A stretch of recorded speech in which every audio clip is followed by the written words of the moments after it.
If the end of the Cold War promised this irreversible era of liberal democracy and global stability, well, that promise didn't just fade. It really feels like it collapsed. It certainly does. We're definitely deep in a new phase now. Great power competition is back big time. And it feels like this existential struggle, doesn't it? Between these entrenched autocracies and the democratic world. The real question is, how did we get here so fast? That's the million-dollar question. Well, today we're going to do a comprehensive deep dive into the answer provided by, well, what's shaping up to be one of the most anticipated political analyses of the year. And just so you know, we're trying something a bit different. Discover a new, in-depth approach to book coverage with this extended summary. Yeah, unlike our previous review, which was more of a focused analysis, this is really about delivering a comprehensive overview. Exactly. We'll be tracing the intellectual roots, the key arguments, and the real-world impact of this subject. And we'd love to know what you think. If you appreciate this expanded format, if you find it helpful, please let us know. Your feedback really will help shape future content. Okay, so the book. We are dissecting Michael McFaul's important work, Autocrats versus Democrats, China, Russia, America, and the New Global Disorder. It just came out in 2025. And it's really a mix, isn't it? Contemporary analysis, history, policy, strategy. Definitely. And it's already getting major attention in high-level policy circles. So the core thesis of the book, it traces this resurgent contest between authoritarian regimes. McFaul zeroes in on China and Russia and the democratic world, especially the United States. Right.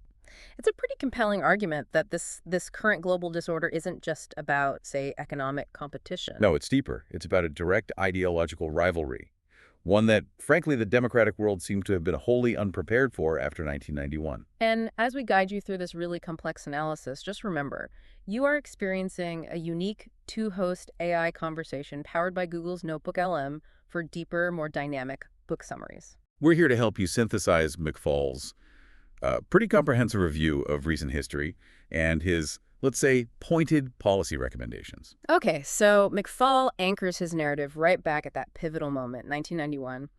But he doesn't really focus on the victory parade, you know? Right, not the end of history moment. No, he starts with the really dramatic initial efforts to build liberal democracies in post-Soviet Russia and also in post-Tiananmen China. And that optimism?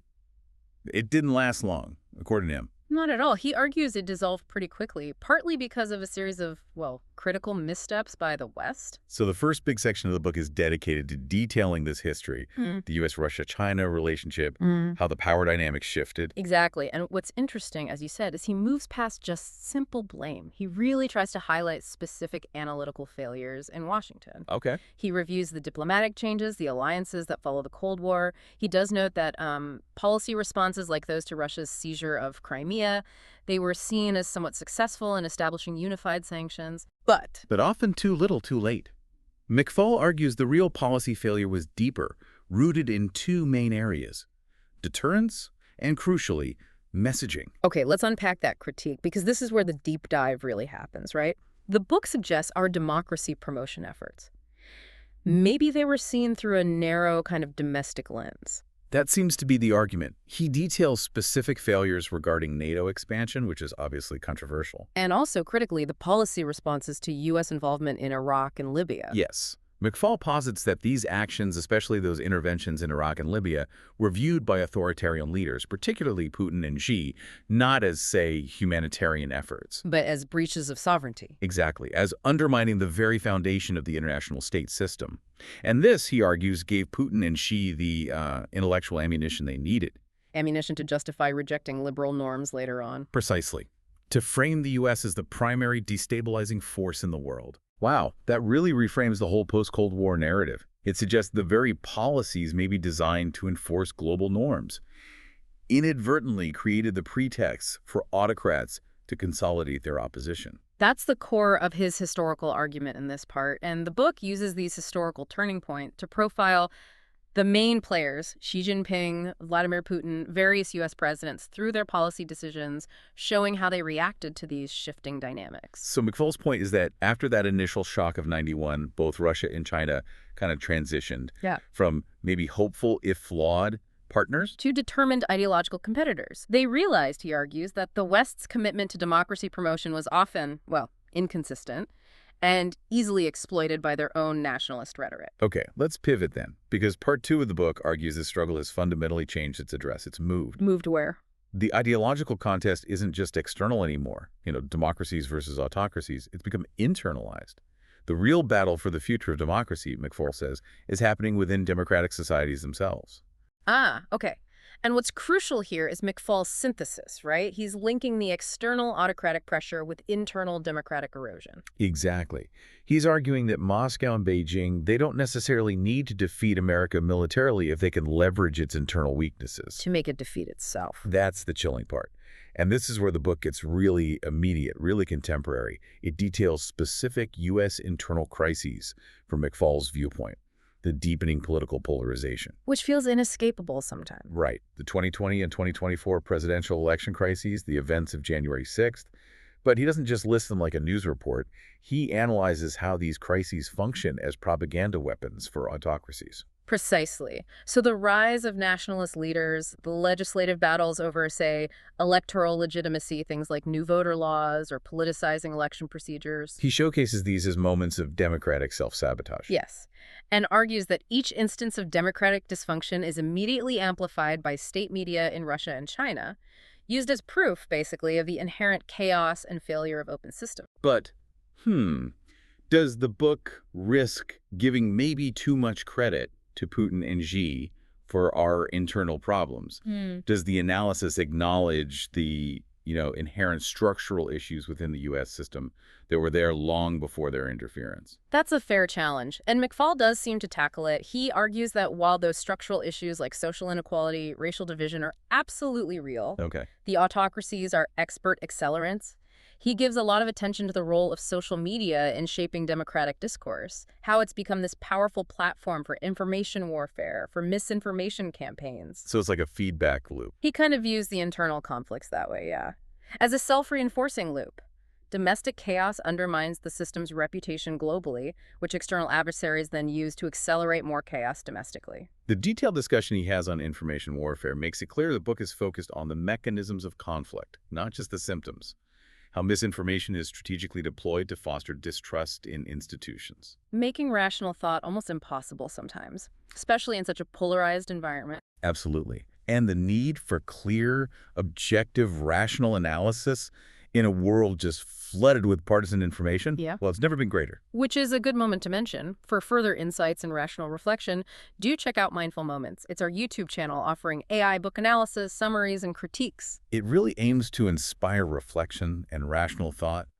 And it's also quite valuable, we think, for aspiring authors. Okay, so if the first two sections describe a world kind of in retreat, historically failed policies, internal decay, how does part 3 pivot? Is there hope? What's McFaul's pragmatic blueprint for renewal? Well, thankfully, he doesn't just diagnose the problem. The final section provides some strong policy prescriptions. He's advocating not just for defense, but for a renewed offensive strategy, in a sense. Offensive how? He calls for strengthening multilateral trade and, critically, replicating some successful Cold War policies. Things like massive strategic R&D investment, cultural diplomacy. But learning from the past. While explicitly avoiding the missteps we just discussed, that's key. That focus on R&D investment feels really important. It's not just about spending money, is it?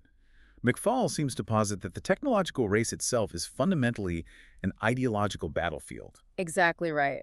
R&D isn't just about GDP growth. It's about demonstrating the innovative superiority of open, decentralized systems over centralized state control. That's the argument. So it's a core part of the competition. Definitely. And his blueprint includes other concrete steps, too, beyond just tech. He argues for reinforcing support for democratic institutions, which he stresses are extremely fragile right now. And adopting far more robust policies to counter disinformation. But there's another interesting component tied to human capital. The talent pipeline. Yes. The book strongly suggests encouraging the immigration of top global talent. It's quite a subtle but powerful argument he makes there. Open societies that welcome the best minds inherently possess a strategic advantage, he says, one that closed autocracies can never really replicate. So making liberal immigration policy an essential component of strategic rivalry itself. Interesting. And to ground these policy recommendations in reality, the book revisits specific geopolitical flashpoints. It emphasizes the real-world stakes of this renewal. Where does he take us? Well, we're taken to the front lines of this new global disorder. The South China Sea, where China asserts its regional dominance, Taiwan, obviously the ultimate democratic flashpoint, and of course, Ukraine.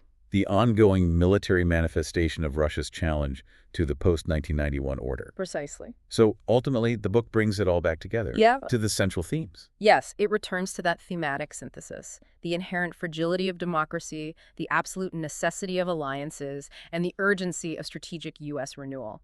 It's really a call to action, but one framed by a deep understanding of history, reminding us that democratic resilience isn't guaranteed. It has to be constantly worked on.